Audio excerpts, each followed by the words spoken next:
Now in the next topic we will study universal law of gravitation. Very important question for your CBSE examination point of view.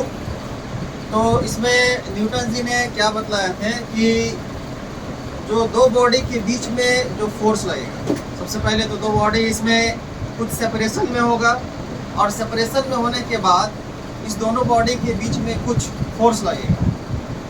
तो जो force लगेगा वो force directly proportional to product of the masses, दोनों body के masses के product का directly proportional होगा। और दूसरा इन्होंने ये बतलाया था कि जो दोनों के बीच के जो दूरी होगी, सेपरेशन जो होगा, जिसे हम लोग आर एज्यूम करेंगे, तो उसके स्क्वायर का इन्वर्सली प्रोपोर्शनल होगा। तो एक बार स्टेटमेंट सुनेंगे पहले ध्यान से क्या बोल रहे हैं हम कि according to this law the force of attraction between the two particles having masses m1 and m2 is directly proportional to the product of their masses and inversely proportional to the square of the distances between them. Now let me to explain by figure. देखेंगे हम लोग अभी यहाँ पर कि दो यहाँ पर बॉडी आपको दिया हुआ है जिसका मास है m1 और m2। बॉडी हम लोग लिए हैं a और b। दोनों के बीच का जो सेपरेशन है वो सेपरेशन है हम लोग का r। तो यहाँ पर न्यूटन जी ने क्या बतलाए थे कि जो फोर्स लगेगा वो force directly proportional to product of the masses m1 m2। इससे हम लोग देंगे इक्वेशन 1। सिमिलरली देखेंगे हम लोग inversely proportional to square of the distances between them. इससे मान लेंगे हम लोग equation 2। Combining equation 1 and 2,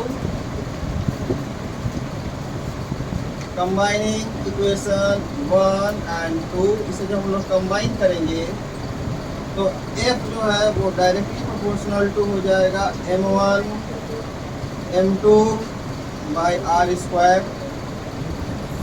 F equal to इस प्रोपोर्शनलिटी को हम लोग तोड़ेंगे तो यहाँ पर कांस्टेंट आ जाएगा G m1 m2 by r square. इस G को हम लोग बोलेंगे यूनिवर्सल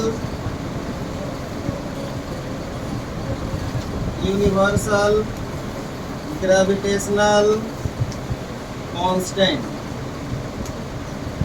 और इसका वैल्यू एक्सपेरिमेंटल वैल्यू है, फिक्स होता है 6.67 into 10 to the power -11 newton metre square पर केजी स्क्वायर। तो ये मैथमेटिकल प्रूफ हो गया यूनिवर्सल लॉ ऑफ ग्रेविटेशन का। तो पहले स्टेटमेंट लिखेंगे हम लोग according to this law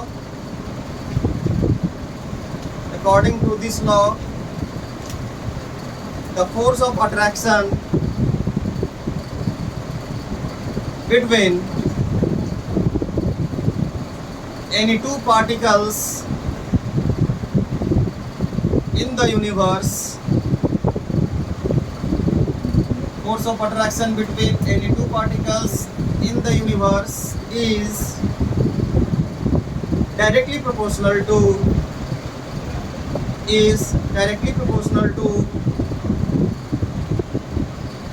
the product of their masses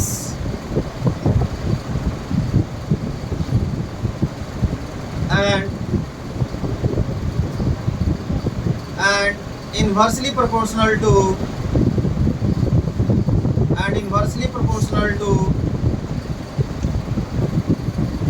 the square of distances between them, and inversely proportional to the square of the distances between them।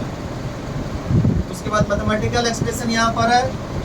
दो body हम लोगों ने लिया है, m1 m2 मास दे रखा है, दोनों के बीच का सेपरेशन जो है वो r है। बॉडी का नेम हम लोग a और b दे रखे हैं। तो F जो है वो directly proportional to m1 m2 होगा। इक्वेशन 1 हम लोगों ने दे रखा है यहाँ पर। यहाँ पर आर स्क्वायर का इन्वर्सली प्रोपोर्शनल होगा। इक्वेशन 2 दे रखा है आप लोगों ने, दोनों को हम लोग कंबाइन करेंगे एफ डायरेक्टली प्रोपोर्शनल टू आ जाएगा m1 m2 by r square. ये प्रोपोर्शनलिटी टूटेगा तो कांस्टेंट आएगा यहाँ पर g, f equal to G m1 m2 by r square.